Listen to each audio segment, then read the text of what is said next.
कदम दर कदम चलो ऐसे कि निशान बन जाए, काम करो ऐसा कि पहचान बन जाए। जिंदगी तो सब काट लेते हैं, मगर जिंदगी जियो ऐसे कि मिसाल बन जाए।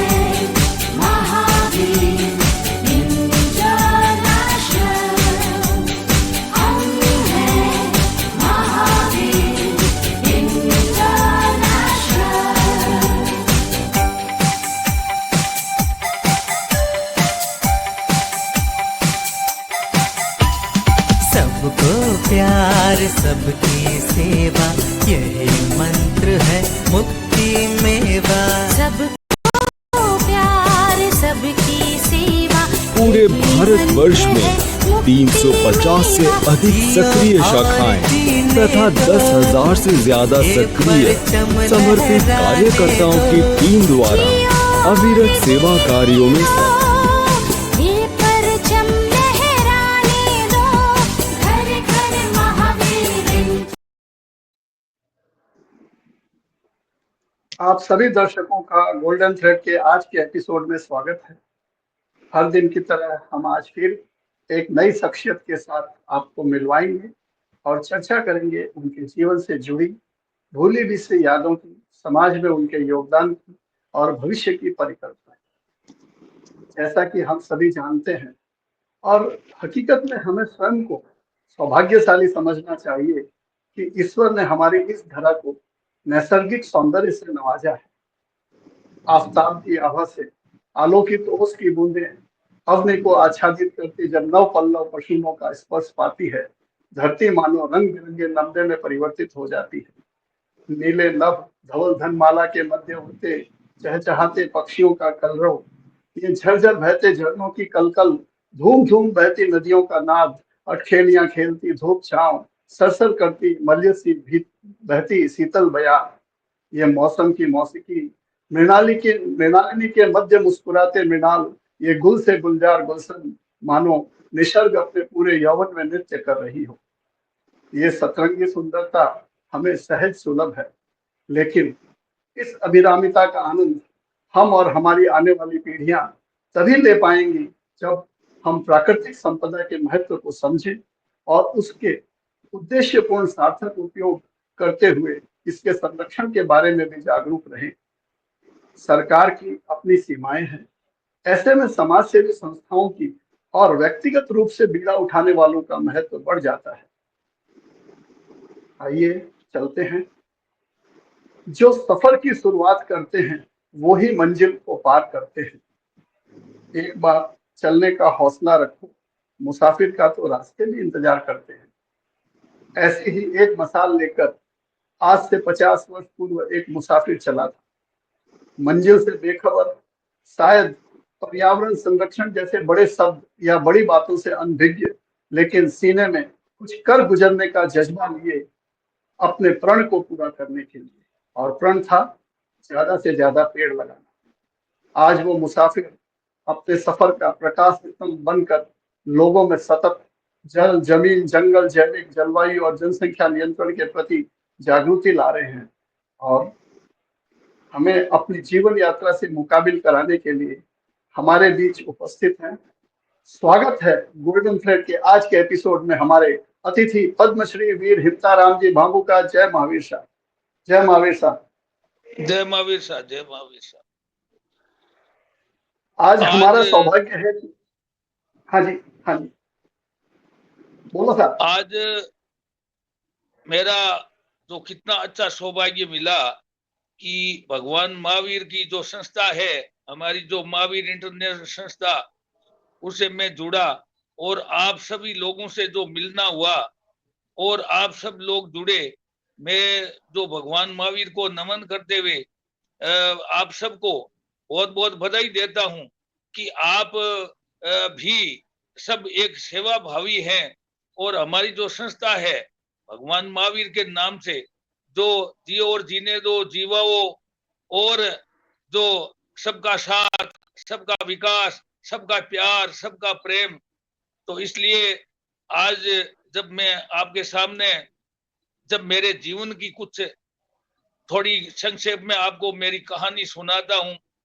मैं आज 75 साल की मेरी एज हो गई जब मैं 17-18 साल का था, जब मैं एक छोटा एक पीपल का पौधा लाया और मेरी दादी थी 96 साल की, उन्होंने मेरे हाथ से उस पीपल के पौधे को लगवाया और उन्होंने ये कह दिया आज से 50-55 साल पहले कि इससे बड़ा और कोई पुण्य नहीं और इससे बड़ा और कोई धर्म नहीं है। तो हमने उस पौधे को लगाया और उन्होंने कहा इसको बड़ा करो और फिर इस धरती पर जितने भी जीव जानवर है, बेचारे पक्षी हैं, जानवर हैं जो नहीं बोलते, उनके पास कोई अधिकार नहीं है, तो उनकी सेवा करो और उनको चुगा डालो, उनकी पानी की व्यवस्था करो, सब करो। तो मैंने क्या है कि उस पेड़ को बड़ा किया।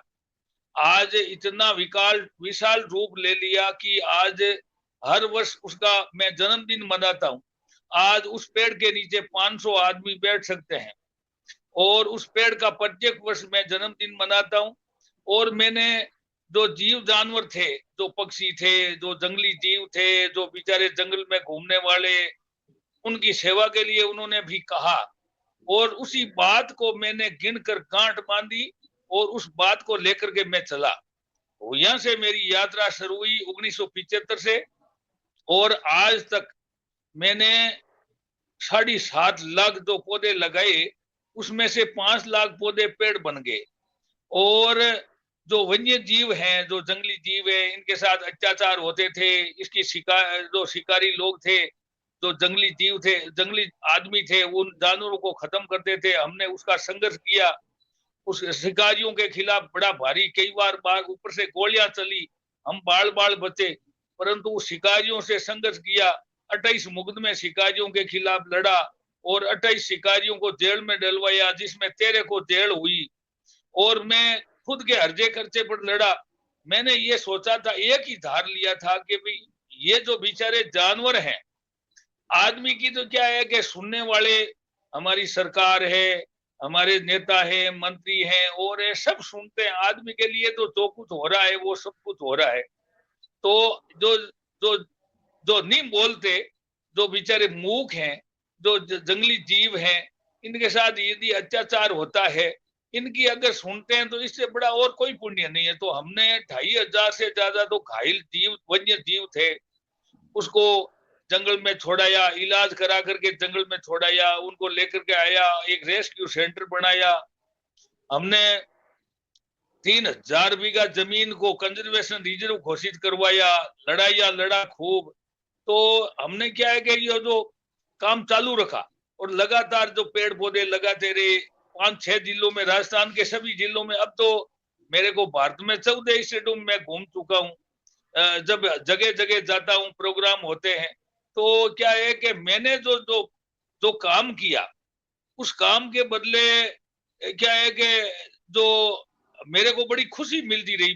मेरे को बात तो यह है कि आनंद होना चाहिए। आदमी के अंदर जो आनंद मिलता है, खुशी मिलती है, उससे बड़ा और कुछ नहीं है। चाहे कितने ही कुछ दे दो, जो कुछ हो जाओ, परंतु आदमी को जो खुशी मिलती है काम करके, उसे मेरे को बड़ी खुशी मिलती थी। और 2012 से जब हमारी नागौर की जो संस्था है महावीर इंटरनेशनल, उससे मैं जुड़ गया और आज आप देखो तो हमारी संस्था के साथ जुड़ करके हमने जो 15-16 हजार जो पौधे लगाए, वो पेड़ बन गए। और जो पंडित जवाहरलाल नेहरू हॉस्पिटल है और है, जो कॉलेज है, मिर्जा कॉलेज है, जगह जगह माटी भाई महाविद्यालय है, जगह जगह जब हमने IIT है, जगह जगह जो महावीर इंटरनेशनल संस्था के माध्यम से पौधे लगा करके हमने बड़े कर दिए। बात तो यह है कि भाई पौधे लगाना तो अलग चीज है, लगा करके उनको छोड़ देना नहीं।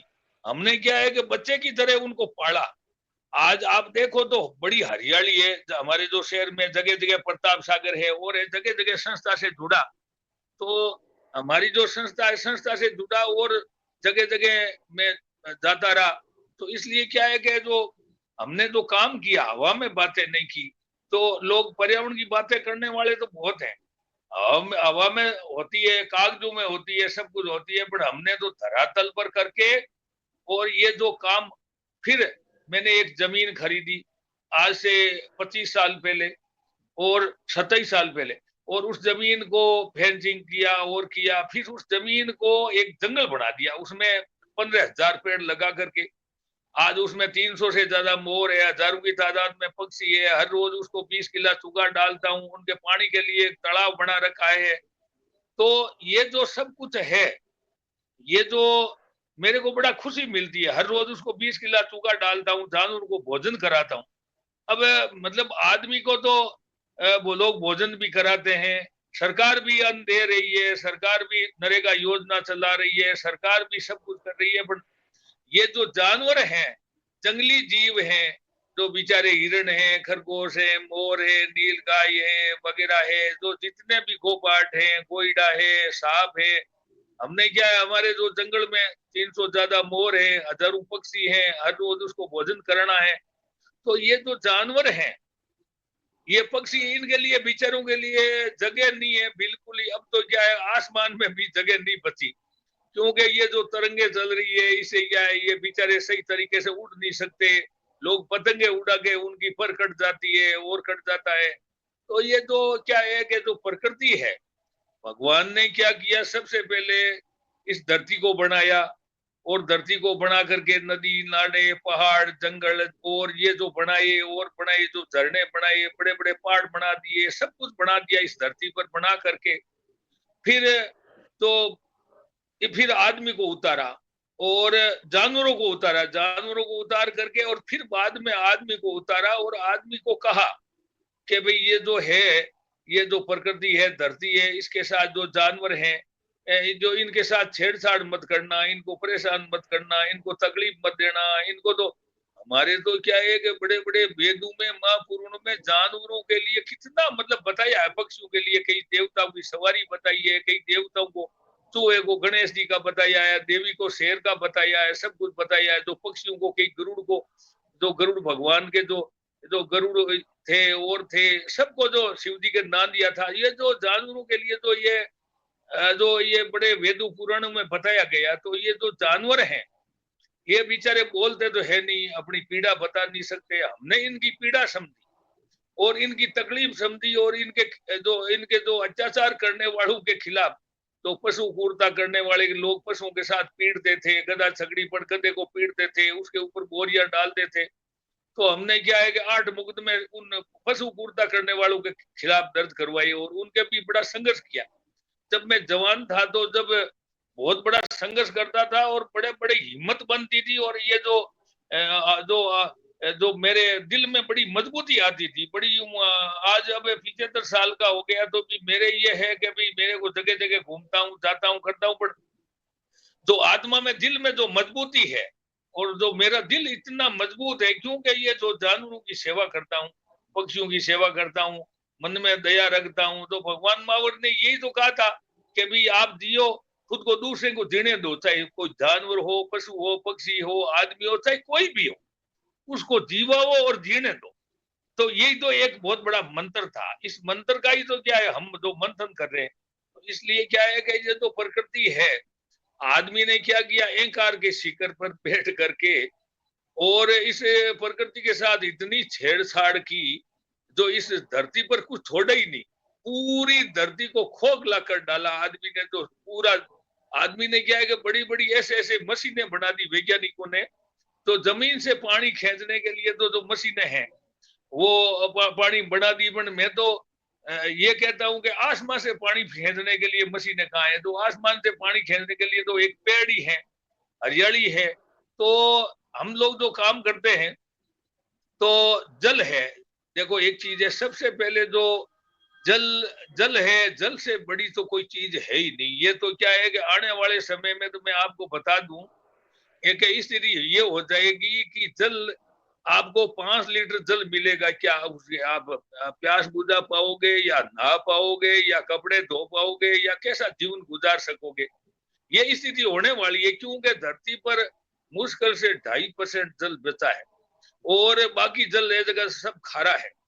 तो स्थिति ये हो सकती है आने वाले समय में, अगर हम नहीं चेते तो ये जल के लिए बहुत बड़ा विश्व युद्ध हो सकता है। ये भी स्थिति हो सकती है। इसलिए जल है तो जीवन है। आदमी, जल का पता उन आदमी को, लोग जो टूटी खोल देते हैं, जगह जगह पानी ढोल दे, बेकार पानी जा रहा है, कोई आदमी बोल नहीं रहा है, तो बेकार। ये तो सब लोग सरकार पर छोड़ दिया, ये सरकार का है। जब हमारे पिताजी थे, जब मैं 15-16 साल का था, 10-12 साल का, जब हमारे पिताजी जो पानी कुएं से खींच करके लाते थे और एक घड़े में पूरा घर चलाते थे, 50 लीटर का जो एक घड़ा होता था, 20 लीटर का, 40 लीटर का, जो उसके पूरा जीवन सब हम लोग चलाते थे, पानी खींचते थे जमीन से। सरकार की कोई सुविधा नहीं, साधन नहीं था बिल्कुल ही। तो इसलिए क्या है कि मैं आपको बताऊं कि अब जो लोगों को आराम तो बहुत मिल गया, पर इस आराम का जो है ना, ये जो मतलब आदमी को सुविधा ज्यादा मिल गई, साधन ज्यादा मिल गया, और विकास तो मैं आपको बताऊं इतना हुआ कि विकास तो हो गया 1000 गुना। इतना विकास हुआ है, इतना मतलब हो रहा है, दिनों दिन विकास हो रहा है, नहीं जाने कहाँ पहुंचेंगे लोग। तो विकास तो हो गया 1000 गुना, पर विनाश हो गया 5000। विनाश इतना हुआ है कि जो इस विनाश के कारण क्या है कि जो तरह तरह की जो आपदाएं आती है, तरह तरह के जो ये प्रकृति का जो संतुलन बिगड़ रहा है, धरती के अंदर जो कुछ छोड़ा ही नहीं, बिल्कुल ही सब खोखला कर दिया, बड़े बड़े पहाड़ों को खोद डाला, बड़े बड़े जंगलों को काट रहे हैं, बड़े बड़े जो कितने हमारे इस धरती पर जो कितने शेर थे, वो शेर खत्म हो गए बिल्कुल ही। जो अलग अलग प्रकृति का संतुलन था, अलग अलग वो संतुलन सारा का सारा जो मामला गड़बड़ा गया बिल्कुल ही। तो अब क्या है कि पूरे विश्व के वैज्ञानिक चिंतित हैं कि ये जो क्या होगा आखिरी में, क्योंकि जो केवल हम तो ये कहते हैं भाई विकास तो करो, हाँ जरूरी है, तो विकास तो करो, पर विकास के अनुपात में जो विनाश ना हो। ये मतलब एक पेड़ है, जैसे एक पेड़ है बड़ा हुआ है 40-50 साल का, 100 साल का पेड़ है, उस पेड़ को काटने में तो सिर्फ एक आधा घंटा या 15 मिनट 20 मिनट लगते हैं, और उसको बड़ा करने में कितने साल लगते हैं, और उसकी उम्र कितनी है। आप देखो तो एक बड़ी मजे की बात देखो, आदमी की उम्र कितनी है, एक पेड़ की उम्र कितनी है। आदमी की उम्र तो मुश्किल से आपको है कि 70 साल, 60 साल, 80 साल, 90 साल, कोई बिरला ही 100 तक पहुंचता है। बाकी तो क्या है कि ये जो 50, 60, 70 से आगे तो कमजोरी आ जाती है आदमी के अंदर।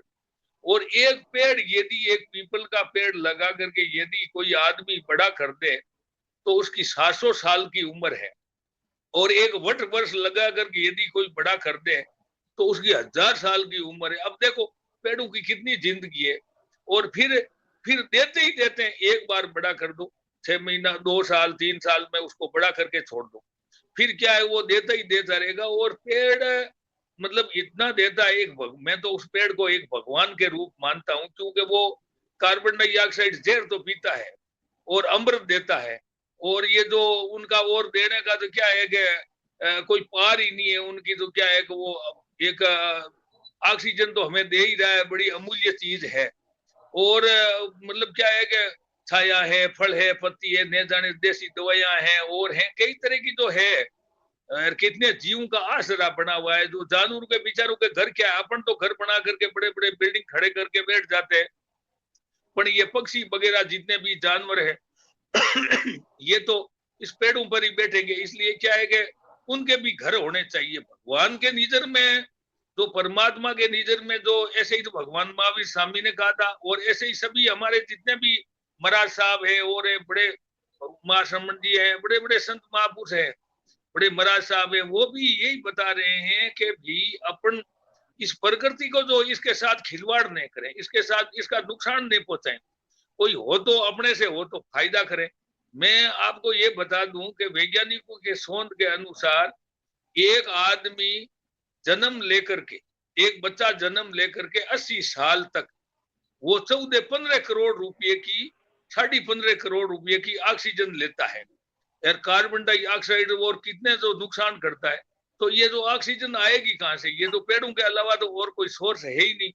तो इसलिए पेड़ एक ही लगाता नहीं है, तो ये नुकसान तो तय है। तो इसलिए अभी जो समय है, मैं तो आपको बता दूं कि ये 2040 तक अगर ऐसे ही चलता रहा, अब थोड़ा बहुत समय बचा है, क्योंकि आप ये एक संकेत दिया था, भगवान ने एक संकेत दिया था, कोरोना महामारी आई थी, किसी आदमी को बाहर निकलना तो मुश्किल होता, आदमी को किसी के हाथ ही लगा दिया तो कोरोना हो जाएगा। ऐसा है हुआ था। तो 2 साल तक कोई आदमी मतलब वहाँ कोई घर से बाहर भी नहीं निकलता था, क्योंकि ये जो इतना था लोगों को क्या है कि 2 साल तक ये स्थिति बड़ी भयंकर रही, बड़ा डरावना हुआ।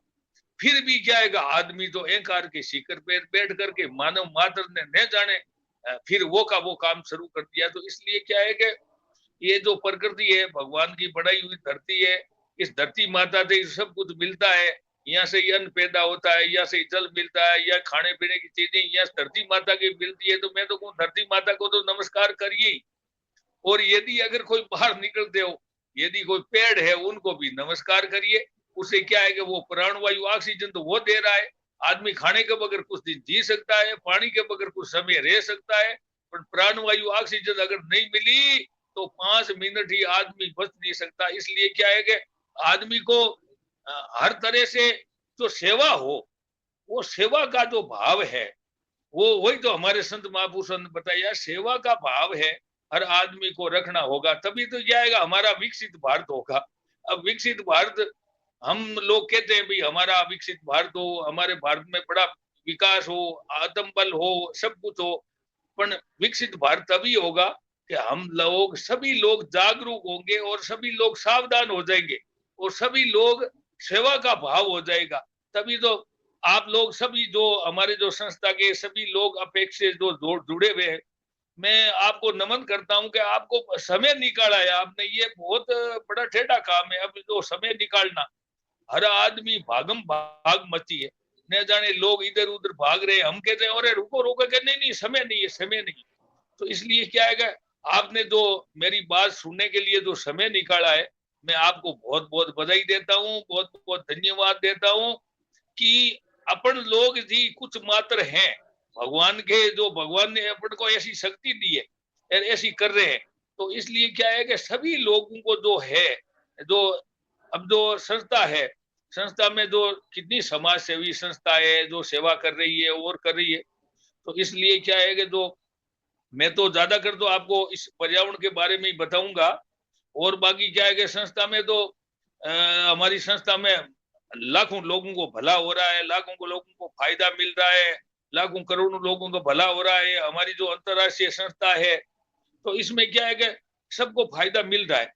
पर बाकी क्या है कि हम सबको सावधान होना पड़ेगा। हम सबको सेवा का भाव, जो सेवा, समर्पण और हमारी संस्कृति, ये सब हम इनको बचाना पड़ेगा, क्योंकि तो समय आ रहा है। हाँ, विकास तो हो गया, विकास के साथ साथ जो है विनाश हो रहा है, उसको हमें रोकना है बिल्कुल ही। तो इसलिए क्या है, पेड़, जल है, जल है तो जंगल है, जंगल है तो जीव है, जीव है तो जैविक है, जैविक है तो जलवायु है, और जलवायु है तो जनसंख्या है, और जनसंख्या है तो जीवन है। तो इसमें क्या है कि मैं तो ये भी अब क्या है, सरकार से ये भी तो मांग करता हूँ कि भाई जनसंख्या ने रोको भाई, लाख रोक रही एक दवा, ये सब चीजा ही कम पड़ जासी, पानी धरती और हवा। एक दिन पानी कम पड़ जाएगा, धरती कम पड़ जाएगी, हवा कम पड़ जाएगी, ऐसे बढ़ता गया मामला, पूरा संतुलन बिगड़ गया है। जितने भी जीव जानवर थे, जंगली जीव थे, जितने भी जानवर थे, बड़े बड़े जंगल थे, वो जानवर सारे के सारे मामला खत्म हो गया बिल्कुल। इस जानवरों की धीरे धीरे संख्या कम होगी। तो इसलिए जो प्रकृति का जो संतुलन है, और जमीन के अंदर कुछ छोड़ा ही नहीं बिल्कुल ही। जमीन के अंदर बहुत कुछ था, निकाल लिया, धरती को खोखला कर दिया। तो धरती का बैलेंस भी ये जो है वो भी सही नहीं है। और पूरे आज विश्व के वैज्ञानिक है वो चिंतित है। मैं तो आपको ये बता दूं कि आने वाले समय में अगर हम, वैज्ञानिक तो चिंतित है ही, अगर पूरे जो हमारे जो समुद्र के पास जितने भी शहर हैं, वो शहर अगर यही स्थिति रही और समुद्र का जल स्तर, जो हिमगिर, बड़े बड़े जो बर्फ के पहाड़ थे, जो पहाड़ पिघल करके और वो इस समुद्र में जा रहे, तो ये जल स्तर बढ़ रहा है। तो जल स्तर बढ़ेगा, तो जल स्तर बड़े वैज्ञानिक चिंतित है।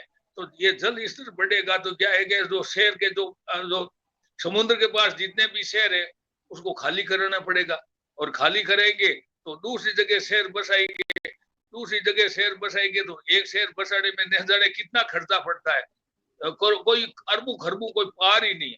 तो इसलिए क्या है कि कितनी लोगों को तकलीफ होगी। वो शहर जो क्या है कि ये जल स्तर बढ़ेगा तो वो पानी के नीचे आ जाएंगे शहर, कलकत्ता, बम्बई, मद्रास, जितने भी शहर है समुद्र के पास में जितने शहर है, वो जल स्तर बढ़ने से समुद्र के नीचे आ जाएंगे तो भागम भाग मचेगी, जो न जाने कितनी तकलीफ होगी। तो इसलिए ये जो सारा खेल है, ये जो बड़े बड़े जो पहाड़ थे बर्फ के, वो पिघल रहे हैं, समुद्र में जा रहे हैं। इस जलवायु परिवर्तन, इसके जो चल रहा है मामला, तो ये जो पूरे विश्व वैज्ञानिक भी चिंतित हैं। तो हम बात तो वो है, बाकी हम लोगों को बात तो मेरा कहना ये है कि एक एक आदमी अपने जीवन में 1 साल अगर जन्म लेता है बच्चा, उनके नाम से एक पौधा लगाओ, और वो दूसरी साल और लगाओ। यदि अगर 70-80 साल का आदमी है तो 80 पौधे लगा करके यदि वो बड़ा करता है, बड़ा करके जाता है, तो वो मामला बड़ा सफल है। अब एक ही पौधा तो एक ही लगाता नहीं है, घर में कितने फर्नीचर लगा दिए, कितनी कुर्सियां बना ली, कितना क्या कर दिया, कितनी लकड़ी का खात्मा कर दिया, और जाते जाते एक पेड़ उनके और चाहिए, तो न जाने कितनी लकड़ी की जन्म से लेकर के मृत्यु तक लकड़ी की आवश्यकता रहती है। तो इसलिए हम इस पर्यावरण की रक्षा नहीं करेंगे, पेड़ पौधे नहीं लगाएंगे, जंगल को नहीं बचाएंगे, जल को नहीं बचाएंगे, जीव को नहीं बचाएंगे, तो ये प्रकृति माफ नहीं करेगी। ये तो तय है, खतरे की घंटी बजेगी, और ये स्थिति क्या है कि एकदम भागम भाग मच जाएगी। और 2040 तक मैं बताऊं तो तापमान बढ़ रहा है। अब जो तापमान बढ़ रहा है, तो तापमान 2040 तक मैं आपको बताऊं कि 56 डिग्री तक तापमान बढ़ सकता है, और 56 डिग्री तक तापमान बढ़ गया तो आदमी का शरीर जलने लगेगा, चमड़ी जलने लगेगी, पेड़ों की पत्तियां जलने लगेगी, जगह जगह आग लगनी शुरू हो जाएगी, और आदमी अंदर छुपेगा जमीन में चूहे की तरह, और गुफा खोद करके जमीन में घुसना पड़ेगा। ये स्थिति हो सकती है आने वाले समय में, अगर हम नहीं चेते तो।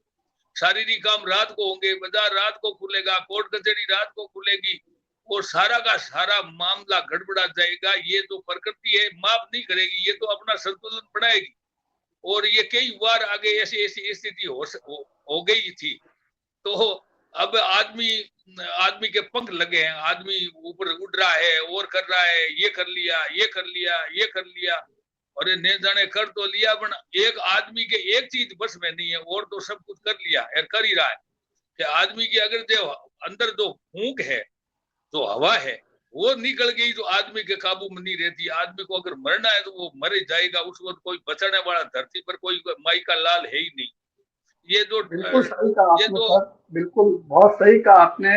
तो इसलिए क्या है कि ये जो आदमी को क्या है कि ये जो अंदर से एक जो आती है जाती है, ये अगर निकल करके भाग गई तो आदमी के बस में नहीं है ये। और तो बाकी तो आदमी क्या है कि चांद पर चला गया, और कर लिया, ध्रुव पर चला गया, जय कहीं घूम रहा है, न जाने क्या क्या कर रहा है, और इतना कर लिया कि बस सब कुछ बस में कर लिया। पर ये चीज बस में नहीं, ये तो भगवान ने एक ही चीज अपने पास रखी है, और किया आदमी को छूट दिया कि भाई तू कर ले।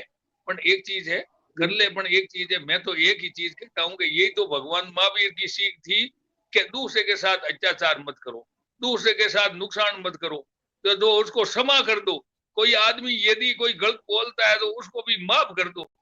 न जाने कैसी कैसी बातें की, भाई उसको क्षमा कर दो, उसको माफ कर दो, उनको जो उन्होंने जो कह दिया उसको माफ कर दो।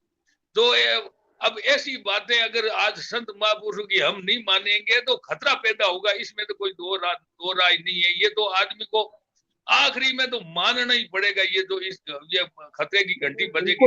बिल्कुल मानना पड़ेगा भाई साहब, आपने इसलिए बिल्कुल सही हम कहा, सबको जो ये आपने जो मेरा जो बातचीत सुनी, मैंने तो क्या है कि कोई बात अगर चूक भी गया हूं तो आप सभी माफ करना।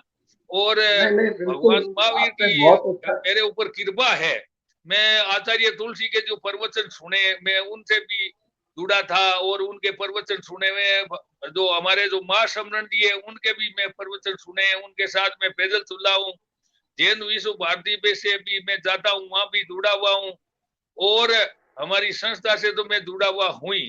तो हम लोग क्या है कि हमारे जो जैन धर्म की जो तपस्या है बड़ी भारी कठिन है। मैंने मेरे जीवन में जो जैन धर्म की जो भगवान महावीर ने जो तपस्या दी, और ऐसे जो संकेत दिए, ऐसे संकेत भारत में और पूरे विश्व में कोई जो समाज में नहीं है। जो जैन समाज में जो बड़ी कठिन समस्या है, बड़ी कठिन तपस्या है, और वो मैंने तो उन तरुण सागर जी, बड़े बड़े जो ललित बरब जी, उनके भी प्रवचन सुने हैं, उनके कई की चीजें मेरे को याद है। तो इसलिए क्या है कि मैं 75 साल की एज हो गई, और जो आपने मेरी जो बातें सुनी, मैं आपको अब ज्यादा तो मैं क्या बता सकता आपको। मैं, मेरे पास और कोई शब्द ही नहीं है कि आपने समय निकाला और मेरे लिए समय निकाला। मैं तो आपको बहुत बहुत बधाई देता हूँ, बहुत बहुत धन्यवाद देता हूँ। और आपकी जो बड़ी लंबी उम्र रहे, और आप तरक्की करते रहे, आगे बढ़ते रहे, ऊंचाइयां छूते रहे, और समाज की सेवा करते रहे। जो जैन धर्म ने जो समाज की सेवा के लिए जो योगदान दिया है, ये एक बड़ा स्मरणीय है। ये भी मैंने देखा है, जगह जगह मैं क्यों घूमता रहता हूँ। तो इसलिए आपको बहुत बहुत बधाई। जय महावीर, जय जिनेन्द्र, जय भगवान अभी अभी महावीर की जय। अभी और बात करेंगे भाई साहब, हम और बात करेंगे आपसे। आपके जीवन की बहुत काफी जानकारियां हमको लेनी है। आपका जीवन ऐसे ही अनुकरणीय है। तो हमें ये बताएं कि जैसे आपने अपनी यात्रा शुरू की, दादी जी से प्रेरणा पाके आपने 50 साल पहले अपनी यात्रा शुरू की, तो बहुत छोटे से गांव से आपने अपनी यात्रा शुरू की। तो शुरुआत में आपको कहीं सफलता मिली होगी, कहीं असफलता मिली होगी। तो लोगों को कैसे आप समझाते थे इस कार्य के लिए, क्या कह के समझाते थे उनको?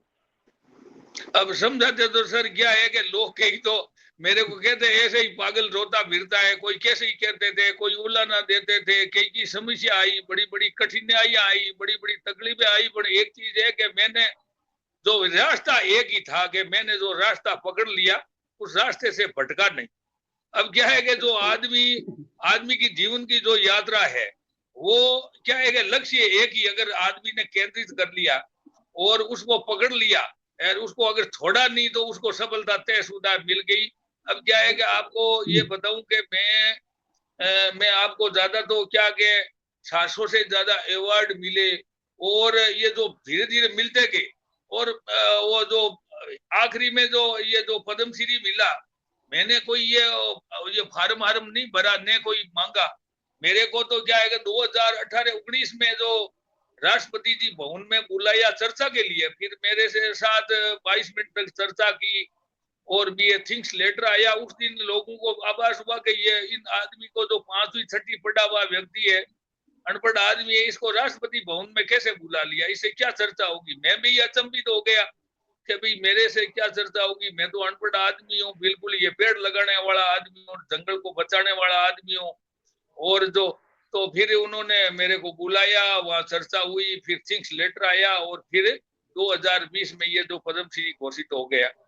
तो क्या है कि ये जो मेरे कोई मतलब, मैं तो एक ही चीज है, मेरे को तो ये कोई था नहीं, और अभी भी था, अभी भी कुछ नहीं है। अभी भी मेरा का तो जो भाव है, तो यही है कि भी आदमी को जो समर्पण भाव से सेवा करें, और निस्वार्थ भाव से सेवा करें। और ये जो मानव मात्र की और प्राणी मात्र की जो प्राणी है, उनकी सबसे ज्यादा मैं महत्वपूर्ण ये मानता हूं कि आदमी की सेवा करने वाले तो बहुत है।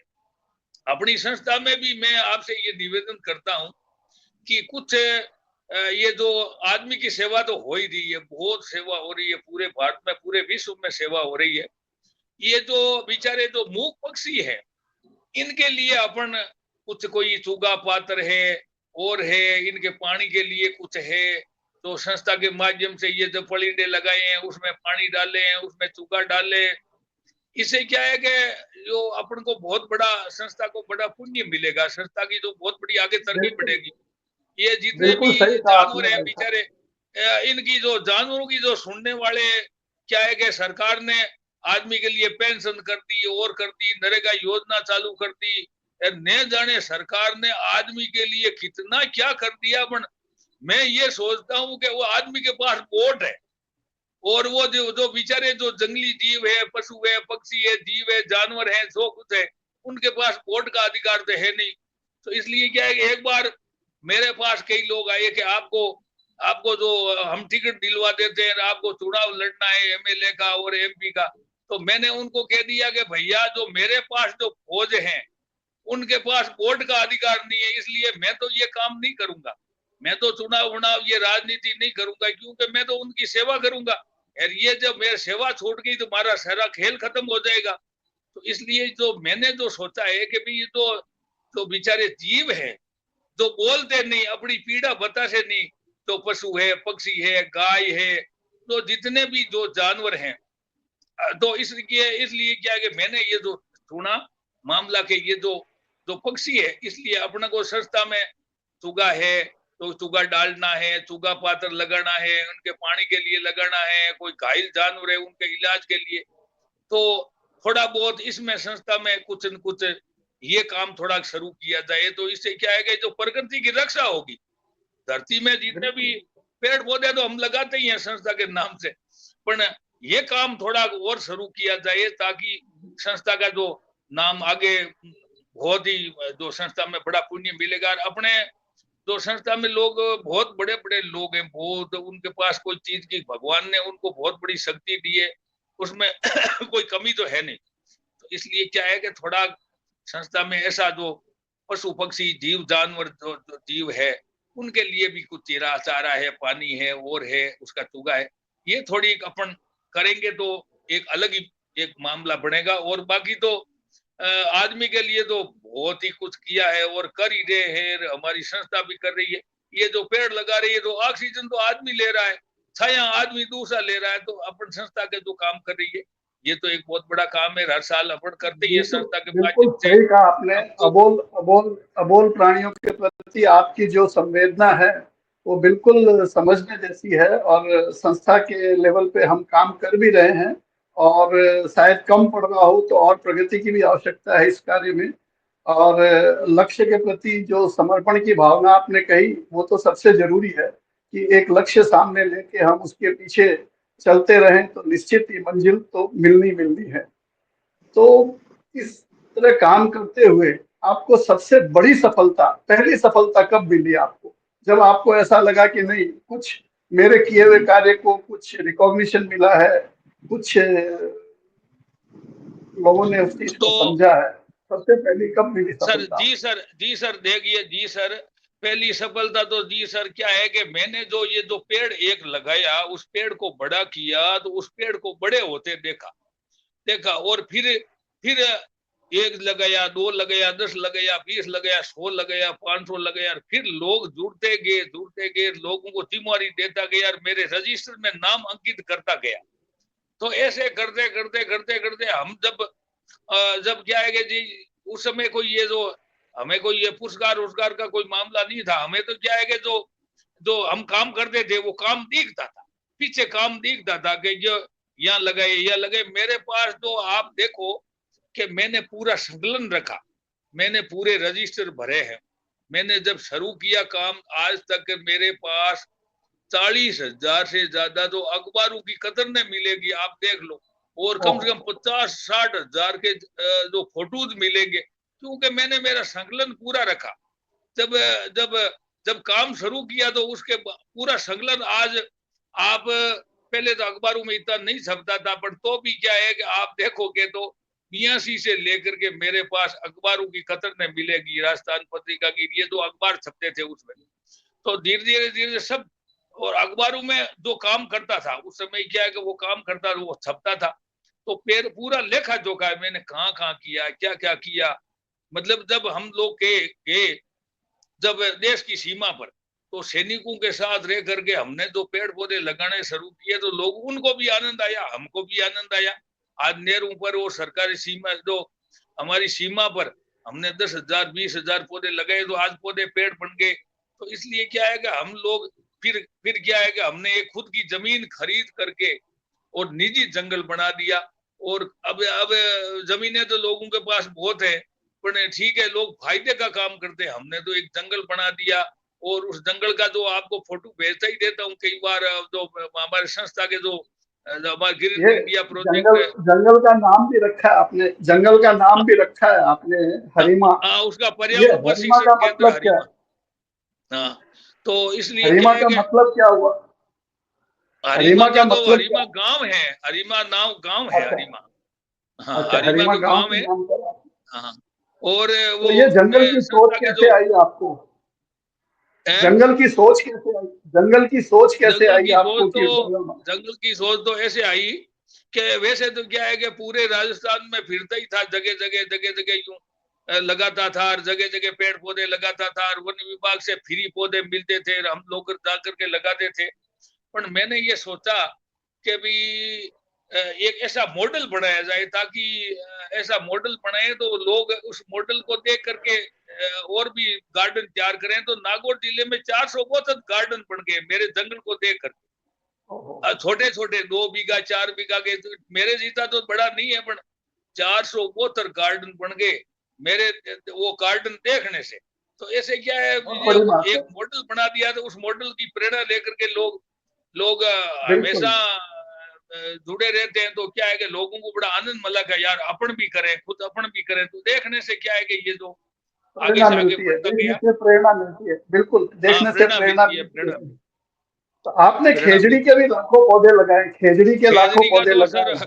खेजड़ी का तो सर क्या हुआ कि हमारी जो संस्था है महावीर इंटरनेशनल, यहाँ संस्था में क्या है कि 2014 में जो बीज मंगाए थे, बीज मंगाए, क्या है कि बीज जो एक कोई गाय को जो खेजड़ी की फली खिलाई, और फिर इस खेजड़ी के जो वो थेपड़िया और वो ओबले बना करके खुशबू वो गोली बना करके ऐसे हमारे पास बीकानेर से मंगाई गई संस्था द्वारा।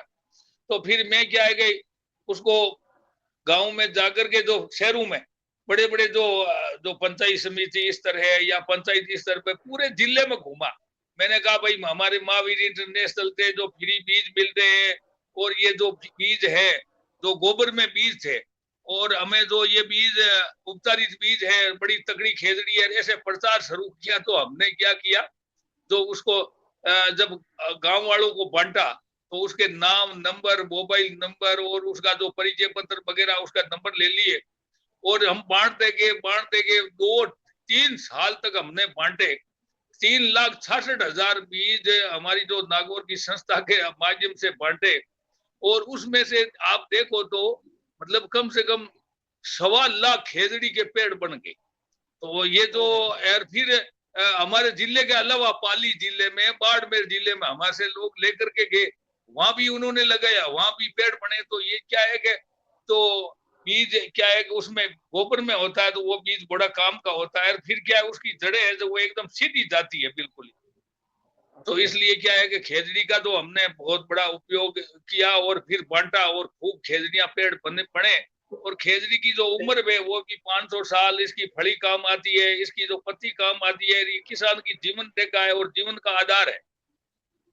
तो खेजड़ी के बारे में और क्या विशिष्टता है कि आपने खेजड़ी को क्यों सेलेक्ट किया, क्यों चुना खेजड़ी खेजड़ी को? तो एक चीज ऐसा, खेजड़ी क्या हुआ कि खेजड़ी एक कोई कवि ने कहा था, आज से छपनिया अकाल पड़ा था, कोई वो जो हमारे बुजुर्ग लोग जानते हैं, बच्चों को तो इसका पता नहीं है। तो छपनिया अकाल पड़ा था, उसमें क्या है कि लोगों को अन्न नहीं मिला था। तब क्या है कि लोगों ने क्या इस खेजड़ी के छोटे और इसकी पत्ती को कूट कूट करके और रोटी बना बना करके अपना जीवन यापन किया था। जब एक कवि ने कहा था, खेजड़िया खोकालिया थारो एक एक पान अमोल, मानव भूखा पेट भरे थारा छोड़ा थारा छोल। तो इसका छोल क्या? छोल करके जो जीवन व्यापन किया था, इसलिए तो फिर फिर खेजड़ी का क्या है कि जो बिश्नोई समाज में इसका महत्व ये है कि जब खेजड़ी काट रहे थे, जोधपुर का किला बन रहा था, तो वहां क्या है कि खेजड़ी काटने आए और खेजड़ियां बहुत ज्यादा थी। तो क्या है कि लोगों ने खेजड़ियां काटनी शुरू की, वो उनके सैनिकों ने, राजा के सैनिकों ने काटनी शुरू की। तो एक अमृता देवी बिश्नोई थी, उन्होंने क्या है 29 नियम बनाए। गुरु जम्बेश्वर भगवान वही भी हमारे नागौर ही है उनकी जन्म स्थली। तो उन्होंने क्या है 29 नियम बनाए, उसमें ये पेड़ों को बचाना, जीवों की रक्षा करना, ये भी उसमें नियम था। तो बिश्नोइयों ने क्या है कि वो विरोध किया, और अमृता देवी ने जो एक खेजड़ी के पेड़ को पकड़ लिया, और उस राजा की फौज ने उसके नस पर वो कमाड़ी चलाई, और उसकी गर्दन कट गई। फिर उनकी दोनों बेटियां पेड़ों के चिपक गई, उनकी गर्दन कट गई। ऐसे करते करते 363 लोगों ने ये खेजड़ी के पेड़ों के लिए बलिदान दे दिया था, आज से 350 साल पहले। तो एक काव तो ये है, विश्व पटल पर सबसे बड़ी घटना घटित हुई खेजड़ी को बचाने के लिए। और दूसरी, जब खेजड़ी किस लिए काट रहे थे कि जोधपुर का किला बन रहा था, उसको चूना पकाने के लिए खेजड़ी के जो पेड़ों की लकड़ी की आवश्यकता थी, इसलिए वो खेजड़ी काट रहे थे। और फिर क्या 363 लोगों ने जो अपनी जो शहीद हुए, तो फिर राजा ने माफी मांगी और ये ताम्र पत्र लिख के दिया कि आपकी इस क्षेत्र में हम खेजड़ी नहीं काटेंगे। तो इसलिए क्या है कि जो यार फिर खेजड़ी का जो है, इसकी पत्ती है बड़ी पौष्टिक होती है, बकरी खाती है, भैंस खाती है, जो ये भैंसें खाती है, गायें खाती है, इसका भंटा होता है, इसकी बड़ी पत्ती पौष्टिक होती है। इसकी पत्ती की कीमत है आज भी मतलब 2000 रुपये कुंटल, 2500, 3000 रुपये कुंटल बिकती है बम्बई कलकत्ता में। तो इसकी जो सांगरी है, आज सांगरी 1 किलो सांगरी होती है इसकी, जो उसका आज 1600 रुपया किले का भाव है, बिदाम से भी ज्यादा बढ़ करके इस खेजड़ी की जो सांगरी होती है। और फिर इसका जो इसका ईंधन है, इसे लोग रोटी पकाते थे, वो रोटी भी बड़ी अच्छी बनती थी, बड़ी स्वादिष्ट, और इसको समी कहा गया है हमारे वेदों में।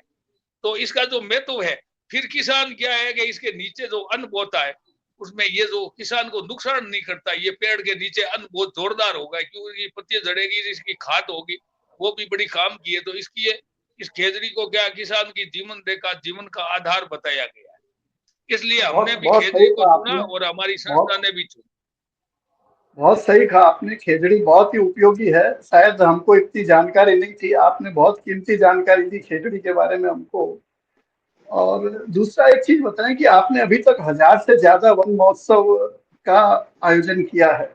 ये वन महोत्सव क्या होते हैं और इनकी क्या उपयोगिता है? देखो एक चीज है, हमने तो क्या है कि 1000 क्या 2-4 हजार से ज्यादा किए हैं, पर वन महोत्सव क्या है कि एक तो हम पर्यावरण सम्मेलन करते हैं, उसमें तो क्या है पर्यावरण की चर्चा होती है और होती है। ये वन महोत्सव ये होते हैं, ये वनों का उत्सव, मतलब वन लगा करके उनका बड़ा करो, इसलिए उनको वन महोत्सव, मतलब वन लगा करके उन वन को बड़ा करो और उनको पूजा पाठ करके एक पेड़ लगाना और सभी लोगों को इकट्ठा करना। जैसे 100 लोग इकट्ठे हुए, 100 पेड़ लगाए, उनके नाम के पेड़ लगाए, उसके नाम अंकित कर दिए। अब हमारा यहाँ जो योजना चल रही है, हम क्या है कि शहरवासी को बुलाते हैं कि भाई एक पेड़ तेरे नाम। जब जैसे हमारे देश के प्रधानमंत्री जिनका एक पेड़ माँ के नाम, एक पेड़ माँ के नाम लगाओ और उसको बड़ा करो, तो उसको माँ को पुण्य मिलेगा और अपन को भी मिलेगा।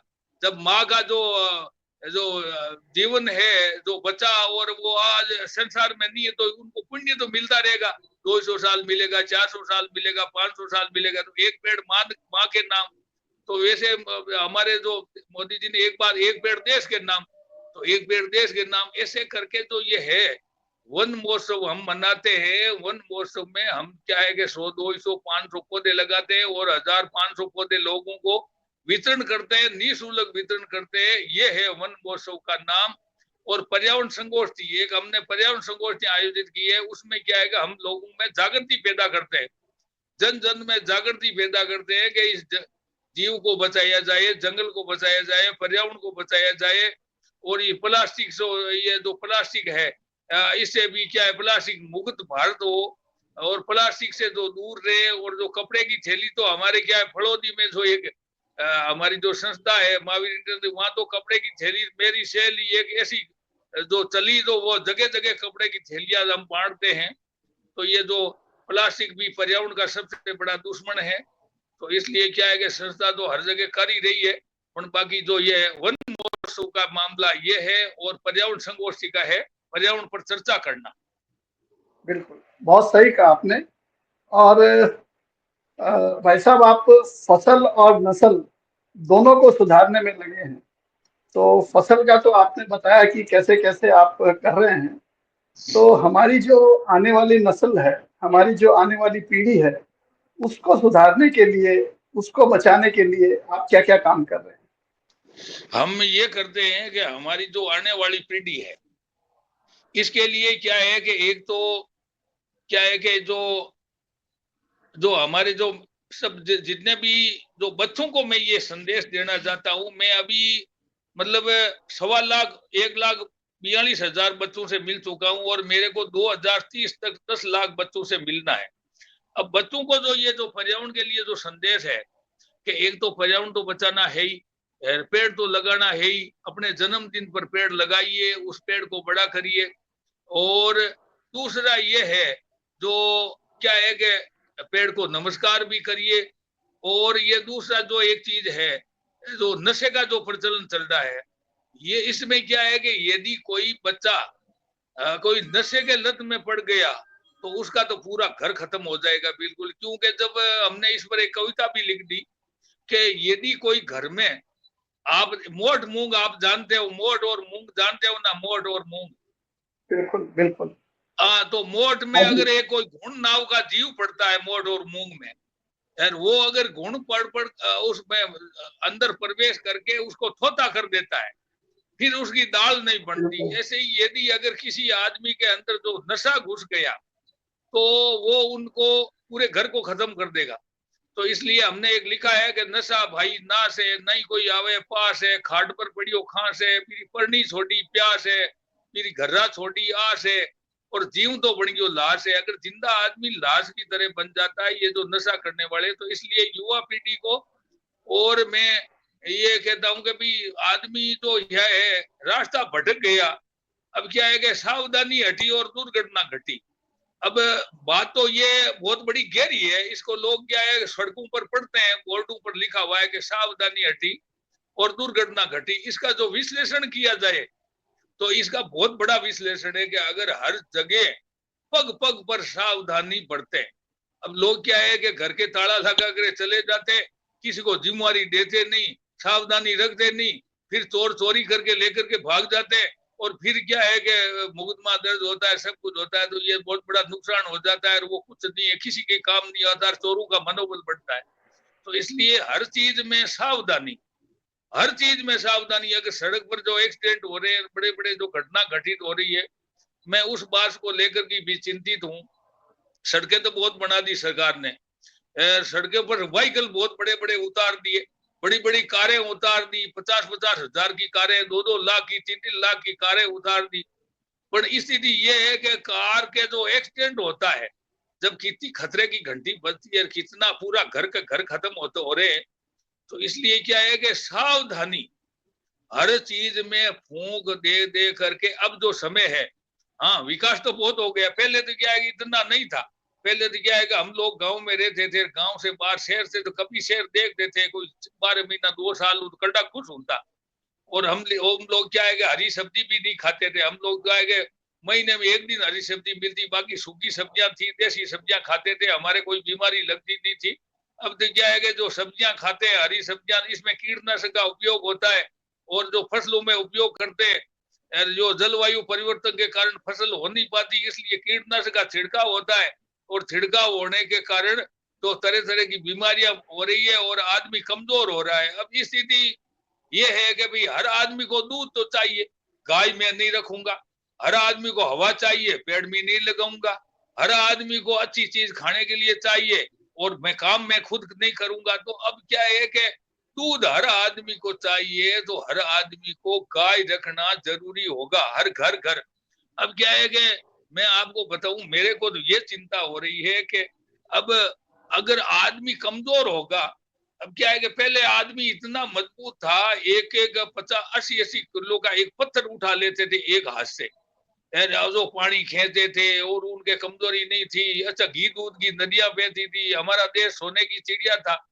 आज स्थिति ये हो गई है कि हर आदमी साधन और सुविधा भोगने लगता है बिल्कुल ही, और उस सुविधा के कारण इतना कमजोर हो गया।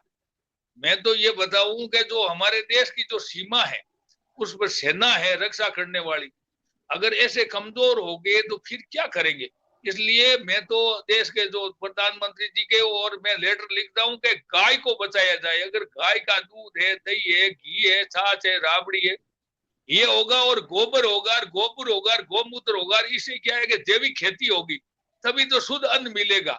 अब क्या है कि शुद्ध अन्न नहीं मिलता है, शुद्ध खान पान नहीं है, तो आदमी कमजोर हो रहा है।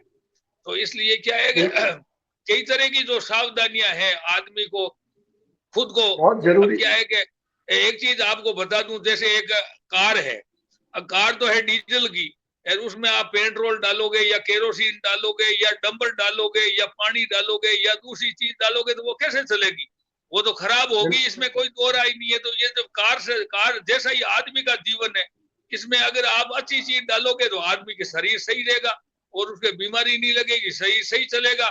और उसमें क्या है कि शुद्ध पानी नहीं, शुद्ध हवा नहीं, शुद्ध खाना नहीं, तो आदमी कमजोर हो रहा है। तो इसलिए मैं सभी को, सभी जुड़े हुए हमारे जो साथी है, हमारे भाई लोग हैं, हमारे बुजुर्ग लोग हैं, हमारे जो दोस्त है, तो सावधानी हर चीज की रखनी पड़ेगी, खाने की, पानी पीने की।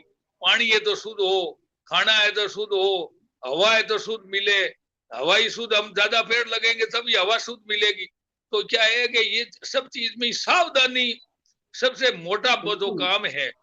चाहे ये बात संत महापुरुष नहीं कहते, पर मैं आपको ये बताऊं कि सावधानी अगर हटी और दुर्घटना घटी, बस आदमी चूक गया तो बस वो गड़बड़ हो गया। आदमी अगर जे मेरी जबान चूक गई, अगर मेरे मुंह से कुछ निकल गया तो खेल खराब हो गया। अगर अच्छी चीज निकली तो अच्छा काम होगा, और बुरी चीज निकल गई तो एक शब्द में ही खेल खत्म हो जाएगा। तो इसलिए क्या है कि सावधानी हर चीज में, बोलने में सावधानी, खाने में सावधानी, पीने में सावधानी, नहाने में सावधानी, उठने में सावधानी, बैठने में सावधानी, सड़क पर चलते में सावधानी, और जो हर चीज में ही जो है, कपड़े में सावधानी। कपड़े लोग रखते थे, सूती कपड़े रखते थे, अब क्या है कि जो कपड़े रख रहे हैं वो रबड़ के कपड़े पहन रहे हैं, उससे शरीर जल रहा है और गर्मी सहन नहीं कर रहे, रबड़ के कपड़े पहन करके और एसी में बैठ के और बाहर निकले और गड़बड़ हो गया। तो इसलिए क्या है कि जो लोग बड़े मजबूत थे, पहले लोग इतने मजबूत थे, न जाने, मैंने तो ये देखा है। अब मैं भी आज 75 साल का हूँ, 1 कुंटल की बोरी उठा लेता हूँ, पर मैं पैदल घूमता हूँ और घूमता हूँ, सड़कों पर घूमता हूँ, गर्मी में घूमता हूँ, सुबह सुबह 1 घंटा घूमता हूँ। तो इसलिए घूमना चाहिए, एक्सरसाइज करनी चाहिए, योग करना चाहिए, शरीर को स्वस्थ रहना चाहिए। शरीर जब तक स्वस्थ है, जब तक तो सब ठीक है। शरीर अगर बिगड़ गया तो कोई माई का लाल उस पर कोई सेवा नहीं कर सकता। बिल्कुल क्या ठीक है।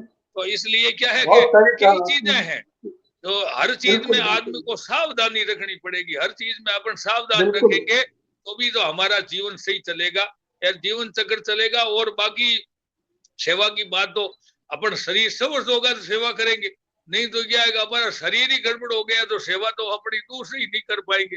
तो इसलिए क्या है कि सेवा का भाग तो जगाना ही है सब में, अपने बच्चों में ही, अपने जो बच्चे हैं छोटे छोटे उसको भी संस्कार देना, उसको ये बड़े बड़े शास्त्र पढ़ाना, उनको भी नियम बताना। ये सब क्या है कि भूल गया आदमी तो क्या है कि पैसे के पीछे पड़ गया, और ये बच्चों को संस्कार नहीं दे रहा है। और बच्चों को संस्कार नहीं दिया तो बच्चे सेवा नहीं करेंगे, तो फिर बुढ़ापे में वृद्धाश्रम में जाओ और फिर ये तकलीफ भोगो। आप देखो तो कई लोग करोड़पति अरबपति बैठे, पर क्या है कि वो संस्कार अच्छे नहीं थे तो वो तकलीफ भोग रहे हैं। इसलिए क्या है कि तो शिक्षा संस्कार सबसे पहले घर से, माता पिता से संस्कार चालू होता है। तो अपन अच्छा संस्कार देते रहे बच्चों को और उनको सेवा का भाव सिखाएं। अगर जिसमें मन में दया होगी, करुणा होगी, उनका भाव होगा तो वो वैसा ही करेगा, यार ऐसा ही वैसा ही अन्न खाएगा, ऐसा ही पानी पिएगा। जैसा खाना जैसा खाएगा अन्न तो वैसा होगा, मन जैसा पिएगा पानी तो वैसी बोलेगा वाणी। और ये सब कुछ है, इस पर ही निर्भर करता है। और ये सब परम पिता परमात्मा की कृपा है, कितने दिन जिंदगी जीना है। पर एक चीज है, ये आदमी को सोचना पड़ेगा भाई एक दिन मैं चला जाऊंगा, कुछ करके जाऊं, धरती पर कुछ करके जाना, उस धरती को बचाना, प्रकृति को बचाना, जीवों को बचाना, सबकी रक्षा करना, मानव मात्र की सेवा करना, यही तो भगवान ने बताया था, यही हमें करना है। जय जिनेंद्र। बिल्कुल सही कहा आपने कि संसाधनों का सदुपयोग, संयम बहुत जरूरी है, सावधानी बहुत जरूरत है। सावधानी की आज दैनिक जीवन में तो बहुत अच्छी चर्चा रही, आपसे बहुत जानकारी मिली। अब समय की थोड़ी मर्यादा है, आप पधारे, हमारे साथ जुड़े, इतनी अच्छी जानकारी दी, आपके जीवन के अनछुए पहलुओं को हमको बताया, तो उसके लिए बहुत बहुत आभार। मैं पूरी टीम के साथ आपका आभार प्रकट करता हूं। अब हमारा प्रश्न काल है।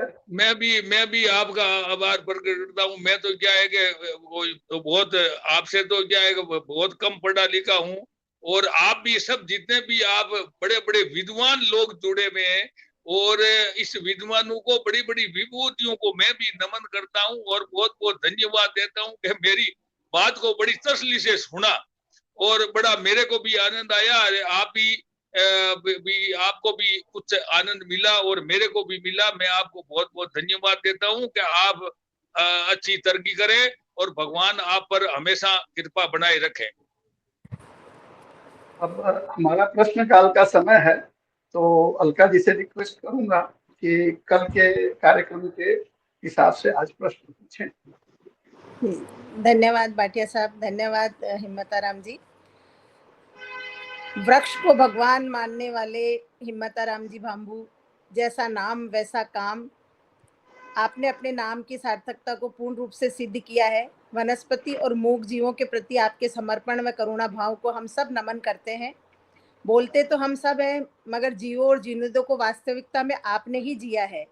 निस्वार्थ भाव से सेवा दे रहे हैं, जो सचमुच प्रशंसनीय अनुकरणीय है। मगर आपका जो दर्द है विकास के साथ विनाश, जो आपने बयान किया, निश्चय ही आज के हमारे सेशन में हमारे हर एक दर्शक के दिल को छुआ होगा। और हम अपनी तरफ से ये पूरा प्रयास करेंगे, इस बारे में चिंतन अवश्य करेंगे कि जहाँ तक संभव हो इस संतुलन को बचाने में हम अपनी ओर से भी पूरा प्रयास करेंगे। आप पधारे, उसके लिए बहुत बहुत धन्यवाद। पूरी टीम का बहुत बहुत आभार।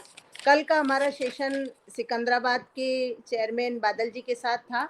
उसी से संबंधित मैं प्रश्न हमारे दर्शकों से पूछने जा रही हूँ कि उन्होंने अपने वक्तव्य में बताया था कि सिकंदराबाद महावीर इंटरनेशनल सिकंदराबाद सेंटर का एक ऐसा परमानेंट प्रोजेक्ट जो प्रतिदिन नियमित चलता है और लगभग 100 से 150 लोग उस परमानेंट प्रोजेक्ट से लाभान्वित होते हैं। तो वो ऐसा कौन सा प्रोजेक्ट है जो प्रतिदिन चलता है और लगभग 100, 125, 150 लोग उससे प्रतिदिन लाभान्वित होते हैं? शिल्पा जी, आप थोड़ा। जी अलका जी। जी,